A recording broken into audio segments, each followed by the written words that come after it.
iHeart, get ready. Fantasy football is here. Welcome to the Scout Fantasy Show. ScoutFantasy.com is home to the Fantasy Football World Championships and the best players in the world. Real money winners giving their secrets to help you win. Now exclusively on iHeart. This is the Scout Fantasy Show with your host, the one, the only, Dr. Roto.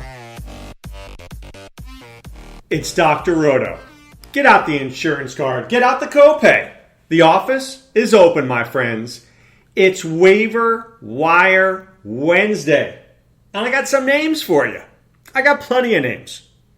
And remember, it's about matching the names with the dollar values. What's this guy going to be worth to me?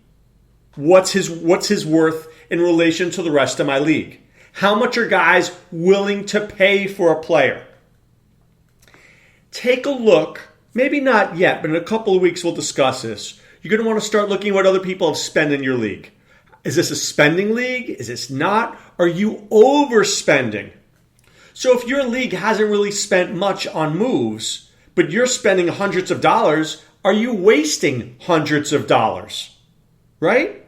Maybe you're in a league where guys just don't like to spend a lot of money to pick up. Then if you're in a league where people are spending $200 for like a crappy tight end, you have to be more competitive. So what I try to do is I have a range. If I take a player, let's just say, Trevor Siemian. I think his worth is, anywhere from $1 to $20. How badly do I need him? What am I willing to spend? If this is a league that hasn't spent money on its players, I might spend $2 or $3 on him. If this is a league where I need to be more aggressive, I might spend 20. Right? So you've got to look and see what is necessary and required to get the guy. And then how badly do you need the guy? So speaking of the guys, let's talk about some of these guys. Carson Wentz. This is the last time you're going to be able to get him. He's on a bye week, so you might just get the bye week discount. A lot of people don't like paying full value on a bye week because they're not using him this week. And people, if they pay for it, they want to use them, right? People don't like to pay for things they're going to use in 2 weeks. People want to pay for things they use today. They want to go home today, right? So they don't want a movie that they could see in a month. They want to see a movie they can watch tonight. So Carson Wentz has value. I think he does. I think you might be able to get him at about 85 to 90% of value. If you're willing to spend 100%, he could be yours tonight. Is he worth it? I like what I see. I really do. I like what I'm seeing with this kid. I think if you're looking at the second tier of quarterbacks, and I'm not talking the Andy Dalton, Phillip Rivers tier. I'm talking the Sam Bradford, Alex Smith, Brock Osweiler tier. If you're in that tier, I have no problem going Carson Wentz. I really don't. I think he's interesting. Here's another guy, and I think interesting is a bad word. How about this? I think he's really good. I think he's shown some moxie. I think he's shown that he could be aggressive and take shots down the field. They're not restricting the playbook for Carson Wentz. I don't know if they're opening all the playbook, but they're certainly letting this kid play. And that's what you want to see, that he's getting a chance not to dink and dunk, but to really own this offense. And he's done that. Let's talk about my guy, Trevor Siemian. Trevor Siemian is in a very precarious situation. We know he's not the long-term answer in Denver. He knows it. Gary Kubiak knows it. John Elway knows it. But he's the guy right now. And so long as the Broncos are winning, there's no reason to replace him. If the Broncos start losing, well, then the Boo Birds are going to be asking for Paxton Lynch. But right now, Siemian's the guy. So what I liked last week was that Emmanuel Sanders and Demaryius Thomas were like, hey, this offense stinks. Throw us the football. Throw us the football. And Siemian did. And Siemian's got a pretty good arm. And he went to Northwestern, so he's not an idiot. So let's just assume this guy's got a little game to him. I think he's usable against Tampa Bay. How about that? Tampa Bay lets up a lot of points. When the Rams are putting on that many points on you, what are the Broncos going to do? I like Denver this week. I think Siemian's a very sneaky play in all formats.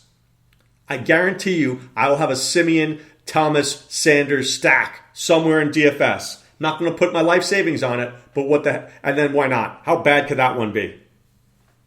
Here's another guy. How about Sam Bradford? I know his game was terrible last week, but really? 171 yards? You think he's going to do that every week? I don't think so. I think he's too good a player for that. And I think that the Vikings are going to need to throw the football to win. So I think right now what I love about the 171 yards is that I can get Sam Bradford at a discount this week. If Sam Bradford threw for 371 yards last week, I'd pay a premium. Now I'm getting a discount. Right? Now I'm getting a discount because he only threw for $171. Oh, Bradford's not very good. He played the Panthers. Oh, he's still 171. I could throw for that. No, you couldn't. No, you couldn't. But if Sam Bradford threw for 284 and 2 touchdowns, he'd cost you a pretty penny this week. So take the value when you can get it. This is a week to take value on Sam Bradford. Once again, Bradford, Simeon, Osweiler, Smith, Wentz, they're all in that category. Who's the guy behind your guy? You have Matthew Stafford, you have Cam Newton, you have Drew Brees. Great. Those are the guys who are going to help you win. But if you need a backup, which most people do, these are one of the guys you could look for. Okay, running back. I told you to get Jordan Howard last week. Did I not? Did I not beg you to get Jordan Howard? Did you listen to me? I hope you did. I hope you did. Do you know how you win fantasy football leagues? By being a week or two ahead of everybody else. That's one of my calling cards of being a visionary. I'm a week or two ahead of everybody else.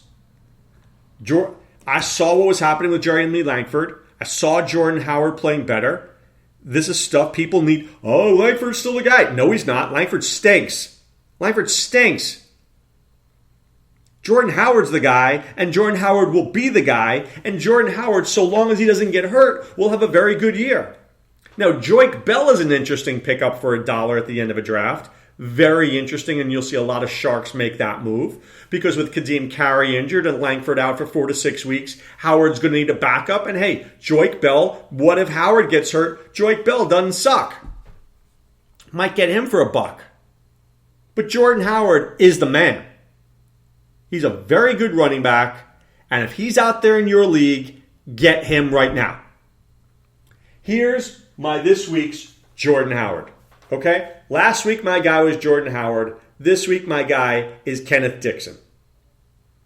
Now, those of you in the Fantasy Football World Championships, the online championships, you and I both know Kenneth Dixon's not available in your league. But anybody else who's listening to this podcast, who's maybe not a member of Scout Fantasy, and if you're not, please be a member of Scout Fantasy. Enter promo code ROTO, that's ROTO. Pay for 1 month, we'll get you 2 more for free. It's $12, it's the best deal anywhere. Get yourself Kenneth Dixon. Terrence West stinks. Justin Forsett stinks. They are placeholders for Kenneth Dixon. I can't give you the exact week of Dixon's return. Could be week 5, could be week 6. I'm going to say it's about week 6 or week 7. Let me check it here. I'm going to go the strength of schedule here. Baltimore, okay. Oakland at home, week 4. Washington at home. Then they're away for the Giants, away from the Jets, and they have a week off. He's definitely, week 9 they're home. He's definitely there by week 9. 100% by week 9. 100%. I think there's a chance for week 5. I don't think it happens this week, but I think next week against Washington, there's a possibility. And then certainly against the Giants or Jets. We see this guy before week 7. But we absolutely ride him like a pony from week 9 forward. Pittsburgh, Cleveland, Dallas, Cincinnati, Miami, New England, Philadelphia, Pittsburgh. We ride the Kenneth Dixon Express to a championship.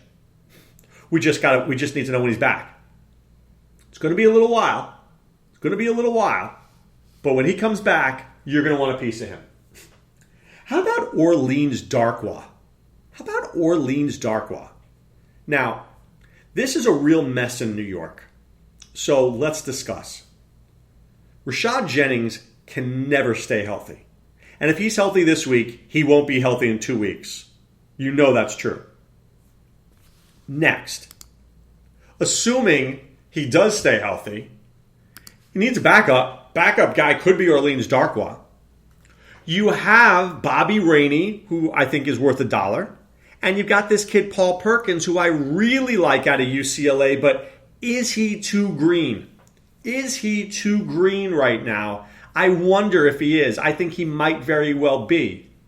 But that said, Perkins may get a shot. But here's the thing about Darkwa. He's not the third down back. He's your first and second down back. And I think that you could get him on the cheap right now, right? Because people think Jennings is back, but Darkwa, with the next injury that Jennings has, Darkwa comes in and gets 15 carries. So you are one Rashad Jennings injury away from a 15-carry guy.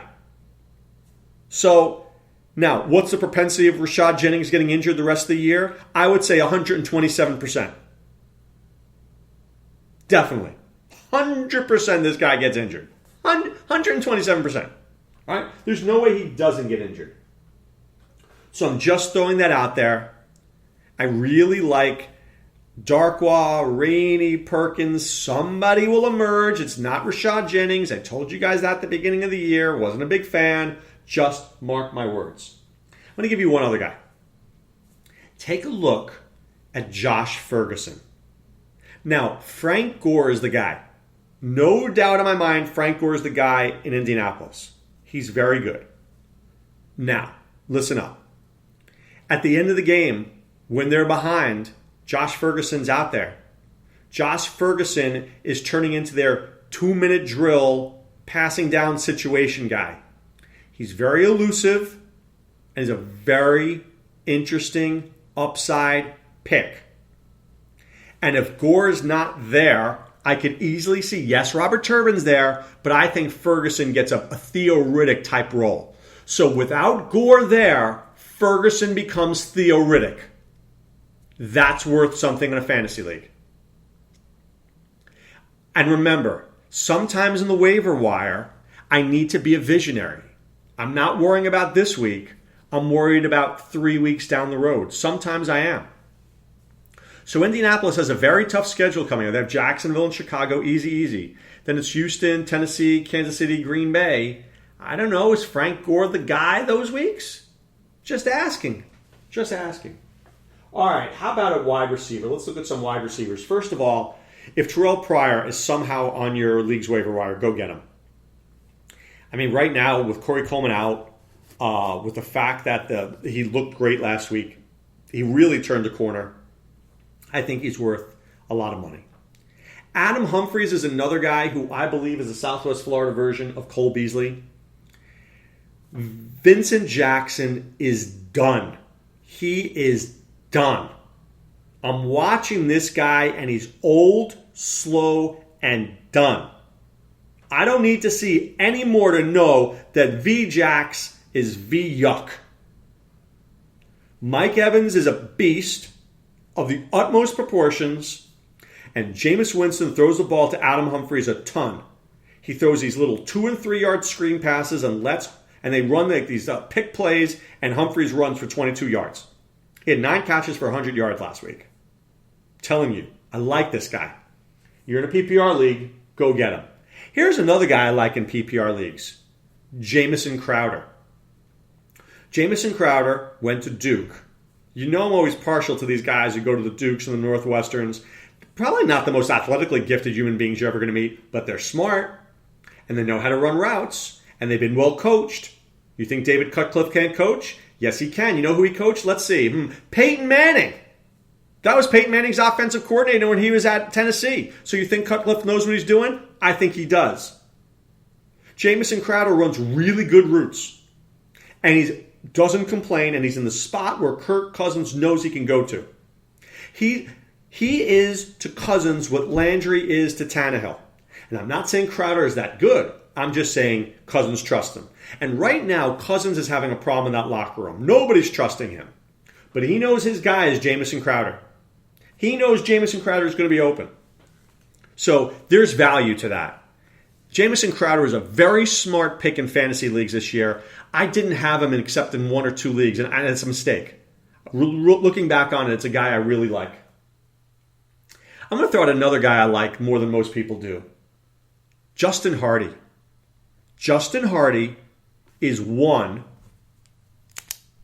pen click right there, one injury away from being very useful. You know, Julio Jones Roto, not the healthiest man ever. Mohamed Sanu, little brittle. I just have this feeling that Justin Hardy becomes fantasy relevant at some point this season. I don't know when, but I know it's going to happen. And I know the next 3 weeks, Atlanta's got a brutal schedule. Carolina, Denver, Seattle. It's awful. And I think there's going to be some problems in Atlanta. And I think we're going to see Justin Hardy emerge as an option.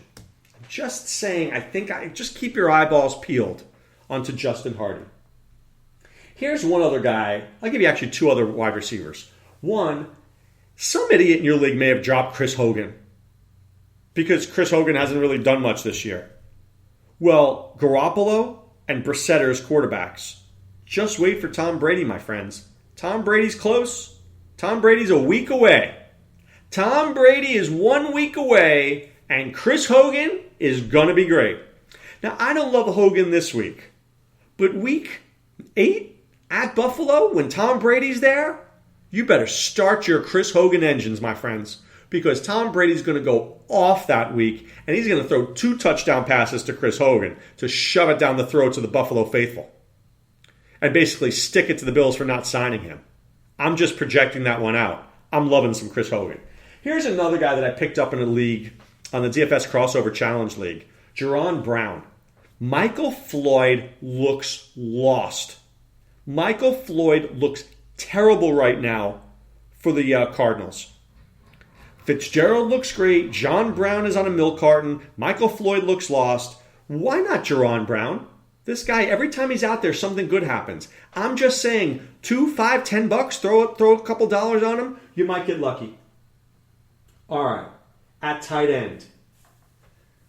Austin Seferian-Jenkins, an interesting guy. Now he's with the Jets. Brandon Marshall's going to take him under his wing. That's like saying Johnny Manziel is going to be my tutor in math. That's a bad life decision. But ASJ is needed right now for the Jets. He's a huge body. But, I mean, if you want to talk about a train wreck, how about ASJ in the NYC? You know what that's going to end up with? A DUI and the NYPD. That's what it's going to be. But with ASJ gone, Cameron Brate steps in, and I think he's just a very interesting play. Where did he go to school? Harvard. Which guys I like? Guys who think. Cameron Brate thinks about getting open. See, ASJ has way more talent than Cameron Brate. Way more talent. But ASJ is a knucklehead and Cameron Brate went to Harvard. Cameron Brate is not going to get a DUI in downtown Tampa after going to a strip club because he's watching film thinking, how do I get myself open this week to score a touchdown? ASJ's thinking, how can I get into this girl's pants? That's a problem. So I don't love Cameron Brate the next 2 weeks. They got Denver and Carolina, then they're on bye. But moving forward in the season, I think he's interesting. And how about one more guy for you? How about Jack Doyle? How about Jack Doyle? I tell you this, I'm not particularly impressed with Dwayne Allen. I think Dwayne Allen is okay, not special. But this Jack Doyle can catch the football. And in PPR leagues, I think he's like a 5 for 60 kind of guy. So if you tell me that I can get 11 points out of my tight end every week, I'm going to be all right with that. I think I could live with that. So I'm not saying I love Jack Doyle, but I'm saying for a few bucks in my waiver wire, 10, 20 bucks, I'll take a shot on a Jack Doyle. Maybe he ends up being good. Maybe he doesn't. Maybe I'll cut him next week. But you know what? Andrew Luck seems to throw to him, and when they're behind, he's got a spot in this offense. So sometimes you need to project, and that's how we become visionaries. All right, guys, time to put away the insurance cards. Time to put away the copay. The office is closed, my friends. Want to thank you guys for listening to the podcast today. Always appreciate you doing so. And remember, if you like what you hear, I like that one. If you like what you hear on this podcast, check it out at scoutfantasy.com. Enter the promo code ROTO, that's ROTO. Pay for 1 month, you get 2 more for free. It's $12. I mean, $12 to win your fantasy league? That's a no-brainer. That is a no-brainer. All right, I want to wish you guys a lot of luck on Waiver Wire Wednesday. Get your bidding in. Make sure you're happy. Make sure you're comfortable. Make sure you got the guys that you want. We'll be back tomorrow. We'll preview Thursday's Bengals-Dolphins matchup, and we'll start taking a look at some players that we'd like for this weekend. So this is Dr. Roto saying, be well and take care. Thanks for listening to the Scout Fantasy Show. There's never been a better time to join the Scout Army. Visit scoutfantasy.com. Use the promo ROTO for 2 months free. And don't forget, fantasy players, please thumbs up the podcast on the iHeart app. See you next time. Go Scouts!